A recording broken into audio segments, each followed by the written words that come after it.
What if we told you that Bishop Eddie Long, once one of the most powerful men in the church, did not spend his final days surrounded by love, support, or the loyal followers he once inspired? Instead, he sat in silence, betrayed, isolated, and utterly alone. Now, his wife Vanessa has finally come forward, breaking her silence, and what she shares is both heartbreaking and shocking. It's nothing like what the public was led to believe. Stick with us, because the truth about Bishop Long's final moments might just leave you speechless. Bishop Eddie Long, a man once celebrated as a spiritual titan, a leader to tens of thousands, in the face of one of America's most influential megachurches, left behind a legacy far more complicated than most know. He was known for his powerful sermons and charitable acts, but he also faced controversies that sent shockwaves through the faith community. His name still ignites intense debate. Yet behind the pulpit and beyond the headlines, another story was quietly unfolding, one his most faithful supporters never anticipated. In a deeply emotional revelation, years after his death, Vanessa Long, Bishop Eddie Long's wife, has finally spoken out. Not at a press event, not with a carefully crafted statement, but in a personal, private conversation that has now surfaced, and what she revealed changes everything. She says Bishop Long's final days were spent in isolation, abandoned by the very people who once lifted him up, deserted by the church leadership that used to stand by his side, and weighed down by scandal and a deafening silence. But why? Why did the church seemingly walk away? Why did his closest allies disappear when he needed them most? And what did Vanessa Long truly know and choose to keep quiet about all these years? In this video, we're diving into the hidden truths from Bishop Long's final weeks, the alleged betrayal by those nearest to him, Vanessa's emotional confessions, the secret health crisis, the fallout from explosive accusations, and the unanswered questions surrounding the megachurch empire he left behind. What happened next will shock you. And by the end, you'll be left questioning everything you thought you knew about one of the most controversial figures in recent church history. Bishop Eddie Long was once considered untouchable. He had influence, charisma, and a massive following. At its height, New Birth Missionary Baptist Church in Lithonia, Georgia, boasted more than 25,000 members. He wasn't just a preacher, he was a kingmaker. Politicians, celebrities, and athletes alike sought his favor. To many of his followers, he was a modern-day prophet. But behind the commanding sermons and towering walls of the megachurch, something dark was beginning to take shape. It started as hushed rumors. In 2016, whispers about Bishop Long's health began to spread, and they spread fast. Photos began circulating of a visibly thinner version of the man once recognized for his sharp suits and strong presence. Fans were left stunned, and followers were left puzzled. He attempted to downplay the rumors, insisting he had adopted a new raw vegan lifestyle and was simply focusing on becoming healthier. But those close to him knew that wasn't the full story. Behind closed doors, Bishop Long was reportedly fighting an aggressive cancer diagnosis, something he chose to endure in silence. According to sources close to the family, he refused to appear vulnerable, rejected the idea of pity, and perhaps most importantly, didn't want his illness turned into ammunition by those who opposed him, both inside and outside the church. But that silence came with consequences. Vanessa Long later shared that as his condition deteriorated, many of the allies he once trusted stopped coming around. People who used to sit in the front row with hands lifted in praise suddenly couldn't be bothered to return a call. Friends became distant. Some staff members at the church were allegedly already preparing for the future, before his present had even reached its end. Picture that a man who once led tens of thousands, now confined to his home, isolated and fighting a private battle he never asked for. One of the most heartbreaking parts of Vanessa's account was her admission that it felt as if people were embarrassed by him, or maybe they simply didn't want to be linked to his decline. But I was there, she said. I saw his tears, I watched him pray, and I witnessed the deep pain of abandonment he carried.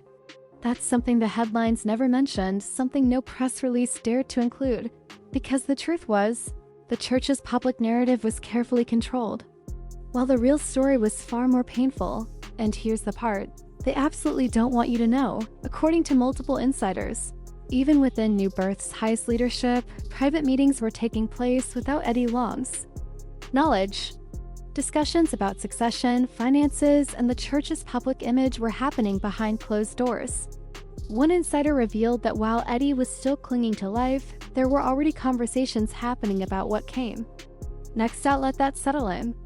While the man who built the empire lay sick and weary, the kingdom he created was already being divided. But the betrayal didn't stop there. To fully grasp why Bishop Eddie Long's final days were marked by such painful isolation, we need to address the unspoken truth in the sanctuary, the sexual misconduct allegations that sent shockwaves through not just his ministry, but the wider Black church community. Back in 2010, 4 young men filed lawsuits against Bishop Long, accusing him of using his spiritual authority to pressure them into sexual relationships. These weren't outsiders, they were mentees, devoted followers, even considered spiritual sons. They alleged that he showered them with lavish gifts, luxury trips, and promises of mentorship, all while manipulating them behind the scenes. The story exploded like a bombshell, shattering Long's spotless image, his influence, and his authority, almost overnight. And this is where the story takes an even darker turn. Instead of facing the accusations head-on in court, Bishop Long quietly settled the lawsuits in 2011. No courtroom battle, no public apology, no acknowledgement of guilt, just sealed court documents, and a mountain of unanswered questions remain to this day. The terms of the settlement were never made public, but the hit to Bishop Long's reputation was permanent. In the years that followed, his ministry was never the same. Attendance dwindled. Prominent pastors kept their distance. His public appearances became fewer, and even among the loyal members who remained, there was a silent discomfort, a deep wound no sermon could ever fully mend. According to Vanessa Long, this was when his emotional retreat began. She said he felt deeply betrayed by the very people he once helped build up. He wasn't just judged by outsiders, but by his own church family. Whether you believe the allegations or not, one thing was undeniable. The court of public opinion had already passed its verdict. The man who was once praised as a forward-thinking, influential pastor became a warning sign for others. Late-night hosts ridiculed him. Memes made him the punchline. He went from commanding the spotlight to being cast into spiritual exile, and yet, through all of it, he kept preaching. He continued showing up. He still proclaimed that he was standing strong, but behind closed doors, Vanessa now reveals he was falling apart. She said Eddie didn't want to die like that. He never wanted his legacy to be defined by controversy. He wanted to be remembered for the impact he made, for the people he reached. But every time his name came up, it was always linked to accusations, not to his survival, his faith, or the good he had done. That emotional burden, combined with his declining physical health due to cancer, became too heavy to carry. And here's the chilling twist. While the men who accused him moved on with their lives and largely avoided the spotlight, Bishop Long remained stuck, trapped in a public shame he couldn't escape. Even in death, the scandal continued to overshadow his sermons, his charitable acts, and the legacy he had worked so hard to build. But Vanessa knew more. She says there were truths the public never heard, details that, if shared, might have missed have changed how people saw the man behind the pulpit. Things, she claims, were buried not to protect him, but to shield the church, the brand, and the business of ministry. And that brings us to the next chapter of this story. Because while Bishop Long was fighting for forgiveness and strength, another war was being fought in the shadows, one that revolved around money, secrecy, and a staggering betrayal by those closest to him. As Bishop Eddie Long's physical body weakened, so too did the foundation of trust within New Birth Missionary Baptist Church. Outwardly, everything appeared normal. The lights stayed on, the sermons went forth, and the congregation still gathered each week. But behind the scenes, a quiet shift in power was already underway, and according to Vanessa Long, her husband was aware of it. He just never imagined it would happen so quickly or so harshly. Family insiders claim that as Bishop Long became too ill to lead services regularly, key church leaders began making moves that left him completely out of the loop. Meetings were reportedly held without his knowledge. One former staff member, who asked to remain anonymous, claimed decisions about finances, leadership roles, promotions, and even the church's future direction were being made, all while Bishop Long was still alive, still fighting, and technically still in charge. That kind of betrayal cuts far deeper than any public scandal ever could. Imagine building one of the largest Black churches in America from the ground up, standing strong through years of storms and controversy, only to find That in your most vulnerable hour, the very people you empowered were quietly preparing to replace you. This wasn't just speculation. In her most recent statements, Vanessa Long confirmed that during the final months of her husband's life, she discovered documents pointing to changing financial priorities, confidential board discussions, and unofficial succession planning, none of which Bishop Long had ever approved. And this wasn't only about selecting someone to follow in his footsteps. It was about asset control, message management, and above all, preserving the church's brand before Bishop Long's death became public. Now, here's where it gets truly unsettling. Several reports suggest that church leadership feared a sudden death would spark chaos, panic among the congregation, financial instability, declining tides, and mass membership exits. Media scrutiny would undoubtedly return. So instead of focusing on his recovery, some began quietly writing his farewell behind the scenes, and there was Vanessa grieving, watching her husband slowly slip away while carrying the weight of it all in silence. In one emotional interview, she described it as watching a man vanish not only from life, but from the very church he'd poured his soul into. Just take that in. While Bishop Long was fighting for his life, he was also witnessing the slow dismantling of the legacy he built, all before he had even drawn his final breath. And even worse, according to Vanessa, no one came to say goodbye. In those last few weeks, she says many elders from the church stopped checking in. Staff members pulled away. Friends from the national ministry circle disappeared. Even those he had personally mentored and groomed for leadership kept their distance. Why? Because being linked to a scandal-tainted, terminally ill leader no longer fit their public image, their platforms, or their ministries. It was abandonment hidden beneath the mask of diplomacy. And this story isn't just about one man, it's a warning. A reminder of what can happen when the machinery of megachurch ministry outgrows the very man who created it. They honored him on stage, Vanessa said, but behind the scenes, they erased him. The days blurred into hours, and time was moving fast. Bishop Eddie Long, once a towering figure in pulpits across the nation, now lay still in his home. His body had weakened, his voice had faded. The same man who once boldly proclaimed, "I'm still standing," was now barely hanging on. And right beside him, every hour, every moment, was Vanessa Long. She wasn't just his wife. She was his nurse, his witness, and in many ways his last shield from a world that had already turned its back on him.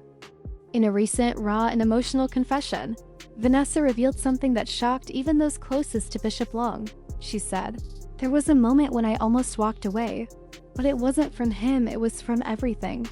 From the ministry, from the betrayal, from the pain." She began questioning everything. Was it all for nothing? That single quote shattered the idea that her silence was simply out of devotion. The truth ran deeper. She stayed because he had no one else.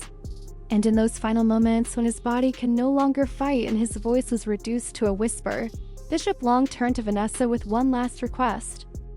"Don't let them rewrite my story." Those were his final words to her. Not, "I love you," not, "look after the kids."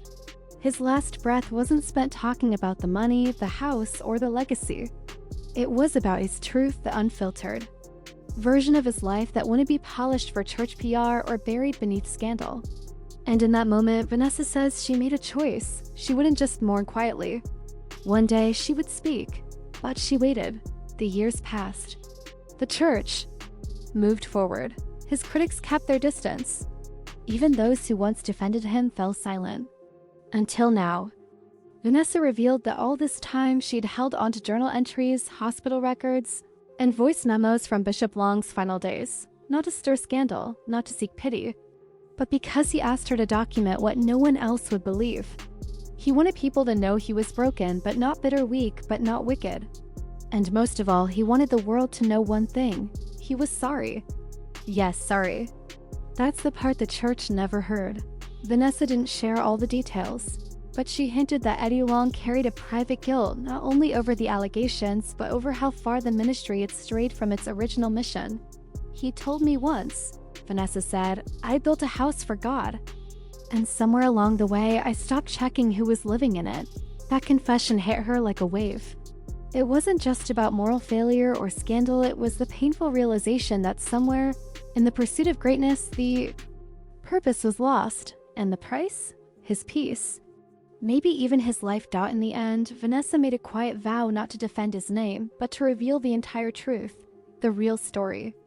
Not the version the media circulated, not the one church leaders curated, but the honest, painful, and redemptive story of a deeply flawed man who found a sliver of grace in his final hours. He didn't want to be remembered as a monster. She said he wanted people to see him for what he really was, a man who fell, who suffered, but who in the end tried to make it right.